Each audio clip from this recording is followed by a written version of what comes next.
I get to introduce the first speaker in the interest of expediency and time. And our first speaker is Mr. Adam Johnson, who is the professor of creative literature at Stanford University, internationally recognized and translated. Mr. Johnson is the author of deeply researched books, which we as a Research One institution appreciate. And one of them is this Pulitzer Prize-winning book, The Orphan Master's Son. If you have not had a chance to read this yet, you can go out in the hallway and buy it. It's there for you, and Adam Johnson will sign it for you. And so this is really lucky for us. It's a book that after, I don't know how I found this book, but I found this book and read it, and it's a harrowing account of life in North Korea. It is haunting. It haunted me every single day for at least a month or two, and that was, and I still think about it. And that was several years ago that I read this. So few books have that kind of impact, but this one you will want to read, and then you won't be able to put down. I could go on, but I'm not supposed to. So, Mr. Johnson, Adam Johnson, will you please join us?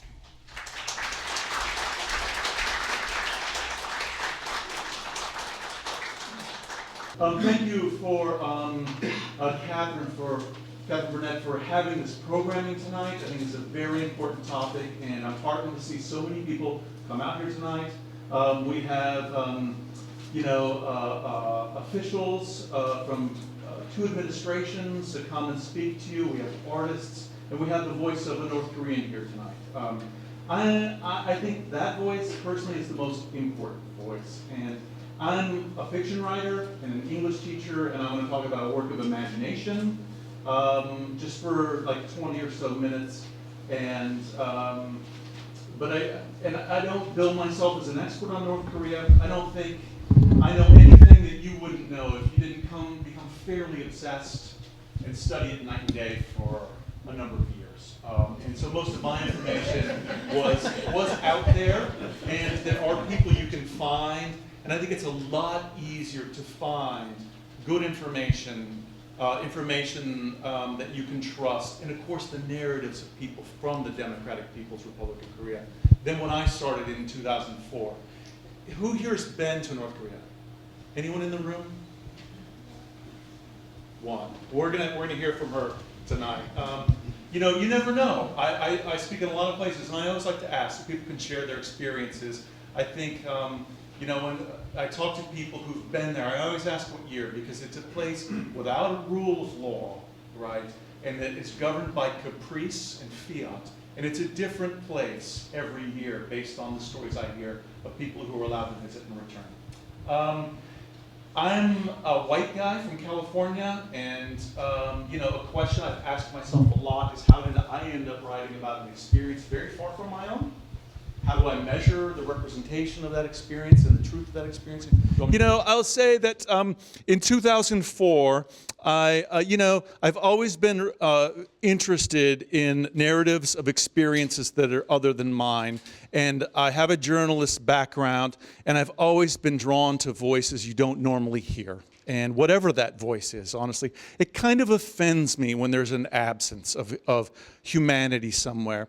And I teach a course at Stanford on trauma narratives and the very particular ways people tell their troubling stories, how they come out with broken chronology, with othered structures, through fragmentation, and lots of narrative strategies that people use when they're trying to get the catharsis of telling a difficult story without bringing back to life the pain of the story.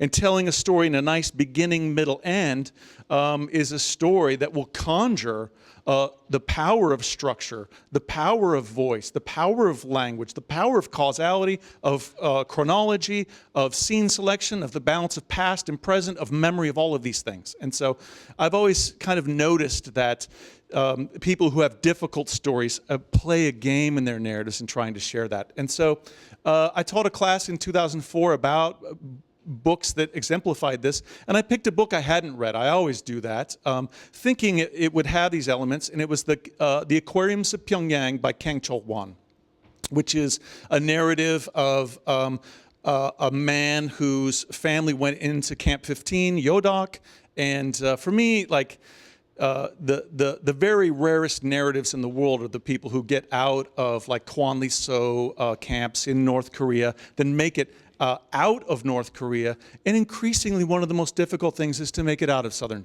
China for many reasons that maybe we can hear about tonight. And I realized like how ignorant I was. You know, there are a lot of dangerous places in the world. There's a lot of impoverished places in the world. There's a lot of places where people struggle. All three of those things could be found very near to us, right here in California as well. What's special about North Korea, I think, is the psychological dimension. And, you know, one of the things I realized just from this one person's memoir was how little I knew. That a gulag system was alive and well in the world today. It seemed like a historical thing. That, you know, some of the big camps in North Korea are family camps, and that the way terror is transferred from the state to the individual is through the family. And if anyone in the family makes a mistake, it could put under a light of scrutiny everyone, which makes people police one another. Also, I think in the Western world, we like narratives in our movies and novels in which people must make a Sophie's choice, which is an impossible choice, a choice that is almost definitive of who a person is, and a choice you maybe can't return from. And as I started reading more, I realized that those choices are choices that people actually had to make there, especially with narratives about the famine in the mid-90s. And these were decisions that I didn't have to make in my life. And, you know, the people in North Korea are just as funny and warm and human as anyone in the world as we are. They just happen to be trapped in a place in which it's very difficult for them to express themselves, to define their own lives, to choose their own paths. And in the Western world, we call that a meaningful life, right? That's our definition of living, you know? And I think one thing I realized in reading about, you know, North Korea was that that was a place where you had to kind of choose between surviving and living. And I think for most people in North Korea, if you're willing to curtail your own ambitions and kind of follow the rules, you have a fairly normal life. But it's not necessarily your life, if that makes sense. And our narrative we tell about ourselves in this world is that defining yourself is the goal of life. And actually, you know, I'm just skipping around here. I'm the creative guy. I'm allowed to do that. You know, I'll say that, you know, I just began reading about North Korea, and I became very curious about just what it was like to be a person then. What was it like to be a human? What was it like to be a dad? How would I have found my wife if I grew up in, Hamhung, right, or Chongjin? How would it have worked? And, you know, I started reading books, and for like a year I was just you know how it is, you're readers. I just became obsessed, and most of the books were about the military, political, economic dimensions. A lot of the stories I was looking for, I couldn't find in books. And then what I discovered is they were online, actually. And a lot of aid workers and NGO workers, Christian missionaries were helping defectors once they had made it out and capturing their narratives in a fairly raw way with very little mediation that I could read, you know, online. And they were very powerful stories. At the beginning of my journey, I didn't realize that these stories were necessarily kind of skewed toward the dark, honestly, because, you know, defectors are a self-selecting process, people, and I think they tend to have darker narratives because they've made the decision to abandon their entire communities and families and everything they know forever. And I wonder what it would take for you to make that decision, no matter what your circumstances were, you know? So, but I began to find these narratives, and they were very powerful for me. And you know, when you meet someone and they tell you their story, and it's a powerful story, it takes up residence in you. And I've kind of started to feel like I should do something about it. But really, what was the final thing that maybe turned from just a curious reader to a writer was I just started reading North Korean propaganda. And the story that the regime told about itself was a fascinating one to me. It is the absolute opposite of our story in the Western world. Our story is this one, and it's the story of our movies, of our novels, and I think it's the story of you. And it was so natural to me, I maybe didn't question it. That narrative is this, that every single one of us is special and unique and valuable. I think that's a premise we would all subscribe to. And that your job in life, and that you're encouraged to do this from when you're very young, is to try to think about what your best possible self is. And to imagine a future you that is fulfilled, right? So you're encouraged to look inward, to plumb your desires, to investigate your yearnings, and then to imagine all the different paths that might lead to the best you. Is it military service? Is it going and adventuring? Is it becoming an artist? Is it college, right? And you struggle and you work on a road that's going to lead to awesome you up on the mountaintop, right? And along the way, there's going to be conflict and challenges and obstacles to overcome. And those tests of your yearnings will lead to decisions and actions that will define you. And when you get to that mountain, you may not be that you imagined, but you will be a different you. You'll be a tested you, and it will be a more meaningful you. And in our narratives, at the top of that mountain is change and growth, and maybe even wisdom, you know. But the DPRK narrative is just the opposite. There's one central character. His name was either Kim Il-sung, Kim Jong-il, or not Kim Jong-un. And there are 23 million secondary characters. And their job is to help illuminate the greatness of the central character. And what they want out of life doesn't matter at all. In fact, it could be a hindrance to successfully navigating the regime. And, you know, not everyone gets thrown in a gulag, but there are subtle responses to your choices. Do you get this apartment or that one? Or this posting or that one? Does your child go to this university or that one, based on your decisions?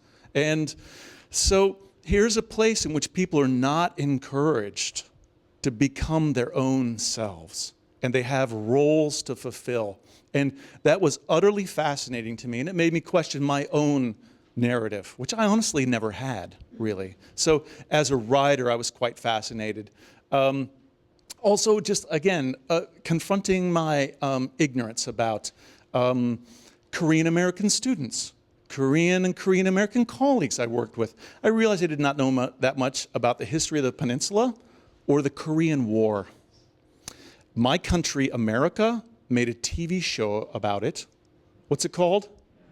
MASH. It's a comedy. It's really a show about martinis, if you ask me. And like, you know, while we grapple publicly with, you know, World War II and with Vietnam especially, and with some of the more recent wars, there's a weird silence about the Korean War, which was a powerful and devastating war, not only for the peninsula, but for all the people who served, and had long-lasting repercussions. And I was embarrassed to face my own ignorance, and I kind of sought that out. So, you know, this question kept coming. You know, I kind of wondered, like, as I started to write just a North Korean character, I started in the third person, right? Because that seemed to give me more distance instead of like inhabiting the voice of another person. Seemed much more scary to me because the voice is so unique and identifiable. But this question of like, who am I? Who am I to write about Koreans was right there. And not only that, but like experiences that were very far from mine. I had never been tortured, right?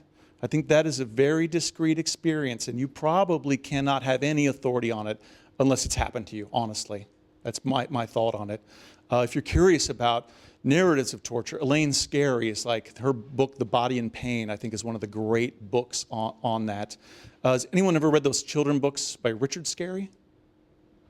Yeah, Elaine is his daughter. So if you ever write children's books, just know what's going to happen to your kids.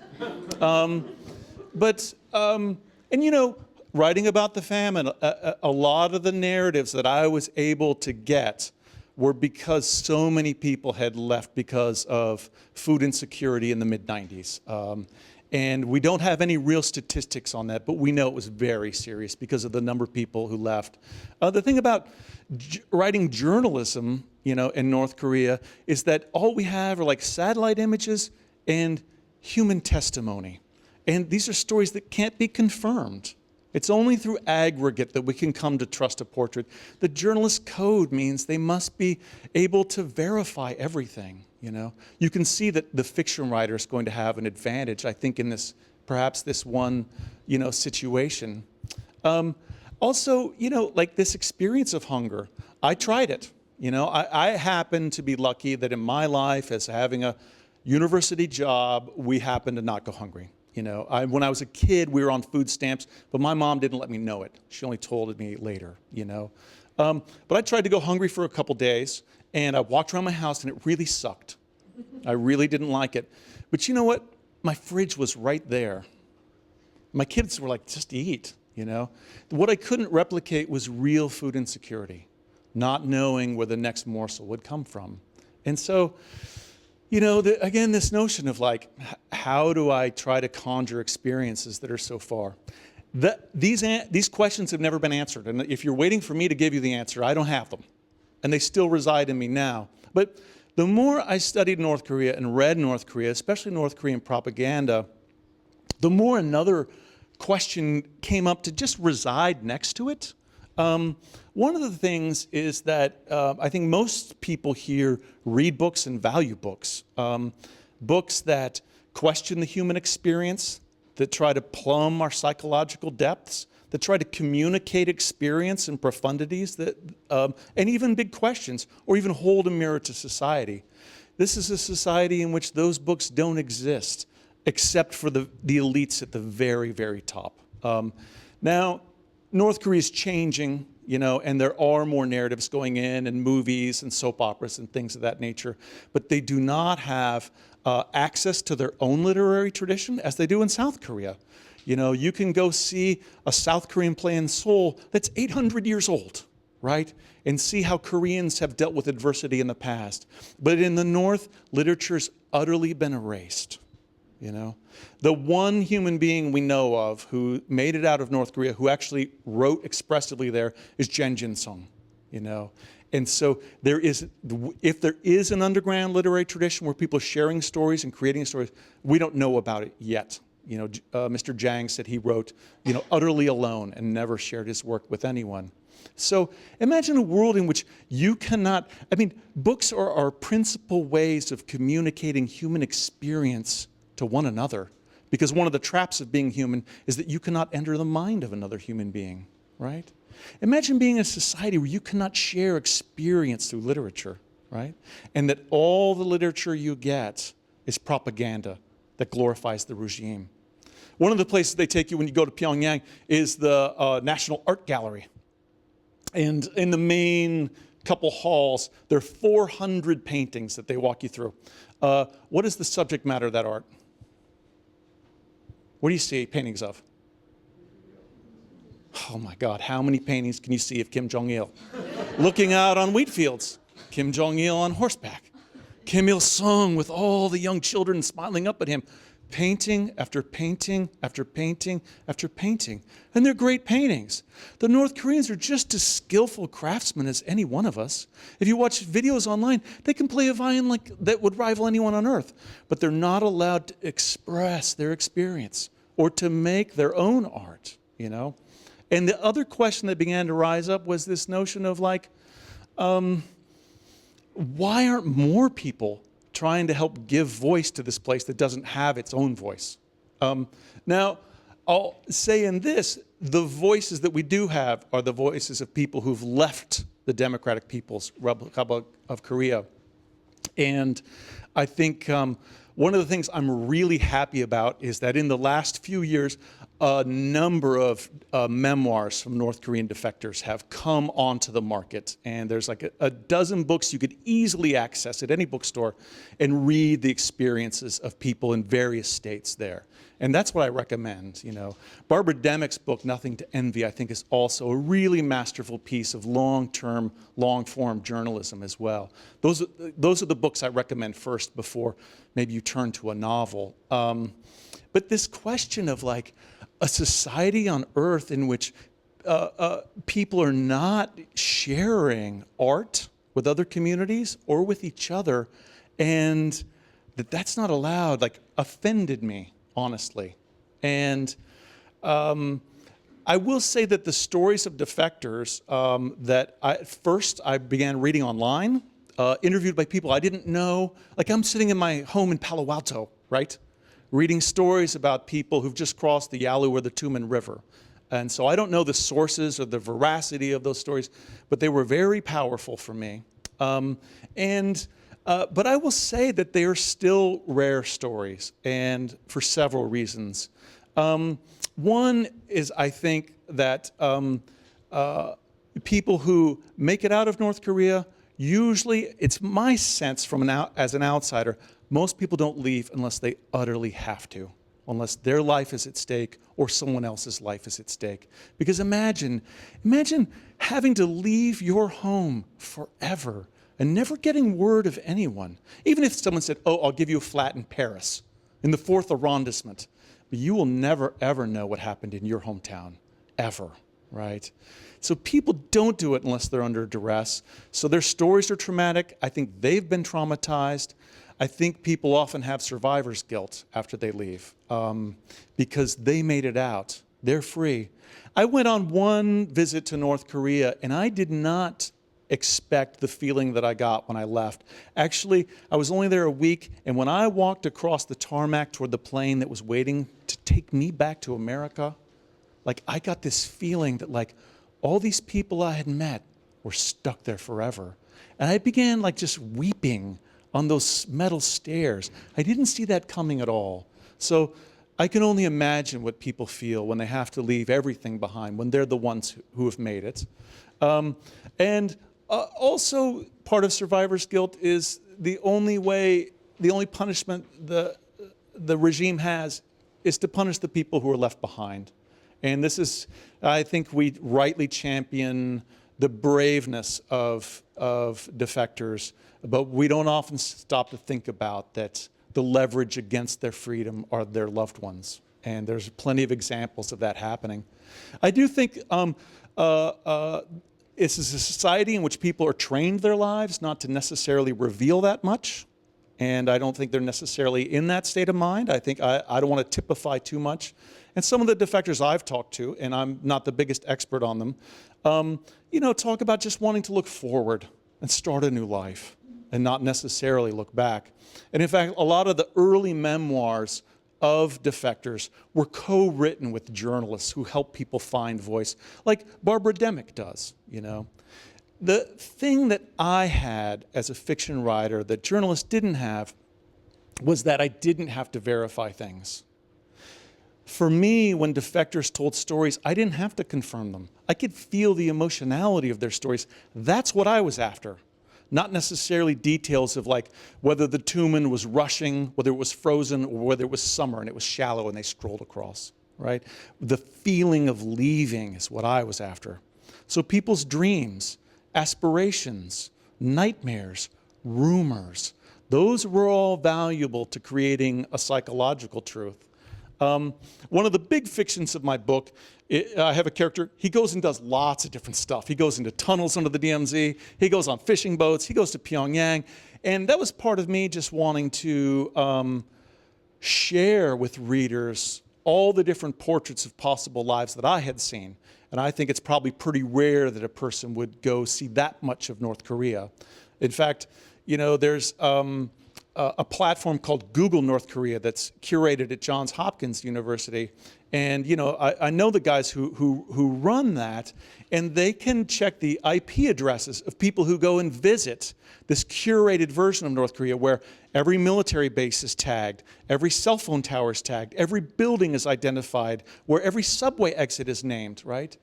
And there's a ton of people from Pyongyang who come to this website in the United States to look at a curated map of their own country. And, I asked Martin to interpret that, and he said, I think they don't know about their own country. I think they don't have good information there about their own experience. And so, I could go on about that topic. As a fiction writer, I did a lot of research, and I'm pretty comfortable about a lot of the facts that I depict. And so when someone gets a tattoo cut off, I can tell you about Robert Charles Jenkins, who had his tattoo cut off, after entering North Korea, or loudspeakers, or using fishing boats, or things of this nature. The big question is, what is the truth of being North Korean? What is it like to be raised under a totalitarian regime with this psychological circumcision around your life? And that's the thing that probably only North Koreans can tell us. Like, this is the biggest work of imagination of the piece. And I think I would like to see North Korean artists tackle that, and not just people bearing witness. I think that would complete the portrait, but that probably requires freedom and time to process what the regime was and what it meant to grow up there. So, how am I doing on time? Just a few more minutes. So, so this question of what is a true portrait? I don't know. I don't know. I feel good based on the people I've talked to. I mean, the first person, I'll tell you this anecdote, the first human being from the North that I talked to had been an orphan. And I was researching this book, and I just was like, he was from Chongjin. And I just was like, here was a real human being who could tell me about the landscape, right? About what it was like to grow up, what his experience was. And he talked about being in an orphanage. And all I knew at that point was that my character was also going to have this experience. So that's like how much weight human testimony was given, over research probably to my book. But again, I don't think we'll know until freedom comes to the DPRK and people can write their own stories. And right now, the most important thing are the nonfiction testimonials based on memory and experience that people give us from their lives there. And we're going to get some tonight, some very important, testimony. So you're going to hear real important information from people who are experts. But so there's an imagined opinion, and we'll be part of a panel to answer questions, and I'd be happy to answer any questions you have, or afterwards at the book signing as well. So, thank you.